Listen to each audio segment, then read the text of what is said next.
اس وقت میں جس سوشل ایشو اور کربناک معاشرتی پہلو پر بات کرنا چاہ رہی ہوں، اس پر بات کرنا ایز اے لیڈی میرے لیے بہت مشکل ہے، مگر بات کرنا ضروری بھی ہے، کیونکہ آنکھیں بند کرنے سے حقیقت سے ڈینائی نہیں کیا جا سکتا۔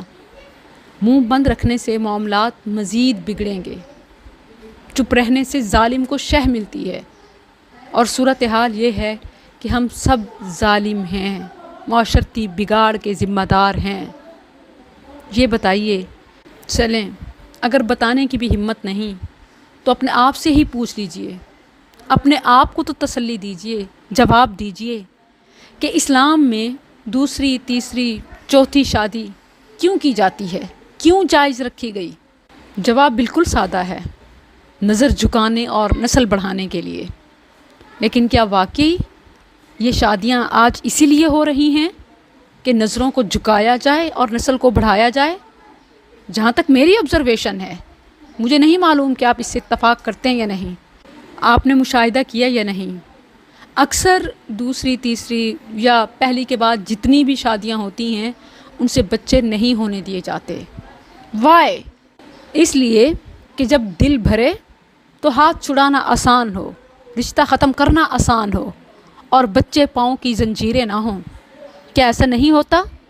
حالانکہ شادی کے تو مقاصد میں سے اہم مقصد ہی نسل بڑھانا ہے، اور پھر نظر جھکانا بھی۔ ان میں سے کوئی بھی مقصد پورا ہوتا ہے یا کسی بھی مقصد کی تکمیل کے لیے شادی کی جاتی ہے؟ نظر جھکانے کو ہی دیکھ لیں، ایک کی جاتی ہے تو دوسرا شکار تلاش کر رہے ہوتے ہیں، جیسے ہی کوئی تگڑا شکار ملتا ہے پچھلے کو بائے بائے کر دیا جاتا ہے۔ کیا ایسا نہیں ہوتا؟ نکاح تو اسلامی طریقے سے ساتھ نبھانے کا عہد کرنے کا نام ہے۔ کیا آپ نہیں دیکھتے کہ آج کل کے اکثر نکاح موسٹ پریڈکٹڈ ڈیورس کے ساتھ ہوتے ہیں؟ یعنی نکاح کے ساتھ معلوم ہوتا ہے، پہلے معلوم ہوتا ہے کہ یہ طلاق ہونی ہی ہونی ہے، یہ ساتھ نبھایا جانے والا نہیں، اور 3-4 مہینوں میں ہی یا اس سے بھی تھوڑے عرصے میں ڈیورس سامنے آ جاتی ہے۔ تو کیا کہتے ہیں آپ، کس کا ہے قصور؟ لڑکیاں کم عمر ہیں، میچورٹی نہیں ہے، تجربہ نہیں ہے، والدین بھی تو شریک ہوتے ہیں نکاح میں۔ بچپن سے بچیوں کے ذہن میں پیسہ، کوٹھی، کار کا خواب ڈال کر ذہنی بیمار شخص کے ساتھ زندگی گزارنے کے لیے دھکیل دیا جاتا ہے۔ وجہ شہرت اور پیسے کی ہوس ہے۔ مشہور ہونے کا فوبیا سب کو تباہی کی طرف لے جا رہا ہے۔ راتوں رات کامیاب ہونے کا خواب کسی منسٹر یا مشہور شخص سے شادی کر کے ممکن ہو جاتا ہے۔ والدین برابر کے شریک ہیں، برابر کے پیسے کھا رہے ہیں، نکاح کے وقت بھی، نکاح کے بعد بھی، اور خلا کے وقت بھی۔ یہ ان کی لاٹری ہے، بیٹیوں کو کیش کیا جا رہا ہے۔ اس وقت لڑکیوں کے لیے 3 بڑے بزنس بے شک حرام کے ہیں مگر ٹاپ پہ جا رہے ہیں، جن میں سے نمبر 1 کسی مشہور کروڑ پتی شخص سے لڑکی کی شادی ہے۔ بس یہ ہو جائے تو سمجھیں وارے نیارے۔ اور دوسرا، شہر کی لڑکیاں ہاسٹلز میں رہ کر جو جسم فروشی کا دھندا کرتی ہیں، یہ بزنس بھی بڑا عروج پہ ہے، اور دیہات کی لڑکیاں بھی پیچھے نہیں۔ انتہائی ذاتی نوعیت کے جو مسائل ہیں، جیسے خامند، بیوی، سوکن، ساس، عشق مشوقی، ایسے ذاتی نوعیت کے ٹاپکس پر ننگی ویڈیوز بنا کر ولاگنگ اور ارننگ کی جاتی ہے۔ مرد اگر درندے ہیں تو لڑکیاں خونخوار جانور ہیں۔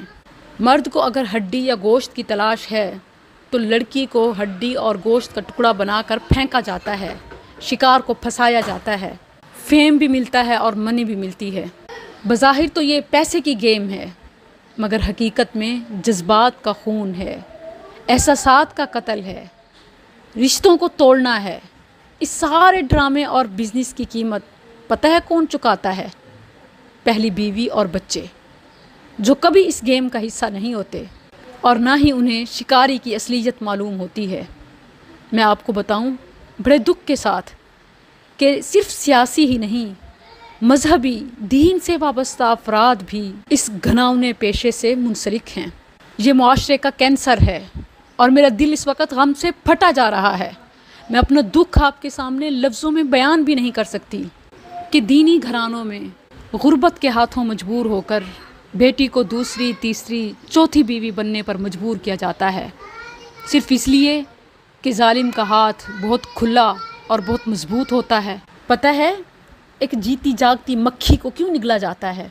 ایک شخص کا کردار معلوم ہوتا ہے، دین میں دنیا میں اس کا کوئی کنٹریبیوشن نہیں ہوتا، پھر بھی اس کا ساتھ چوز کیا جاتا ہے، اور بچیاں بچپن سے ہی انہیں آئیڈیلائز کرتی ہیں جن کے پاس کار، کوٹھی اور پیسہ ہو۔ شریعت میں نکاح کرنے کے 4 مین اسباب وجوہات ہیں: مال، صورت، نسب اور دین۔ باقی ہر چیز کو اگنور کر دیا جاتا ہے، صرف مال کو ترجیح دی جاتی ہے۔ آخر ہم کیوں نہیں اپنی بچیوں کو، اپنی بیٹیوں کو، اپنی بہنوں کو سیلف رسپیکٹ سکھاتے، خودداری کے ساتھ جینا سکھاتے؟ اللہ کے لیے بیٹیوں کو خودداری کے ساتھ مشکل حالات میں جینا سکھائیں، خوشامد اور لالچ کے ساتھ کمفرٹ زون کے خواب نہ دکھائیں۔ فکری ہم آہنگی اور نیک سیرت مفلوق الحال شخص بہتر ہے واحیات امیر زادے سے۔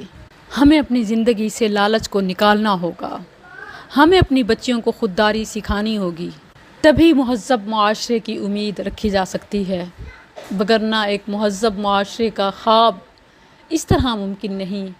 پیسے کی خاطر نکاح، مشہور ہونے کا فوبیا، راتوں رات امیر ہونے کا خواب، گمنام لڑکی سے سوشل میڈیا سینسیشن اور ہیروئن بننے کا خواب، واحیات امیر زادے کے ساتھ کیا نکاح سے ممکن ہے؟ نکاح جیسے مقدس رشتے کو تو ان مذموم مقاصد کے لیے استعمال نہ کرو، خواہ وہ خاندانی شادیاں ہوں یا پھر بچیوں کا مائنڈ سیٹ، بناتے تو آخر ہم خود ہی ہیں۔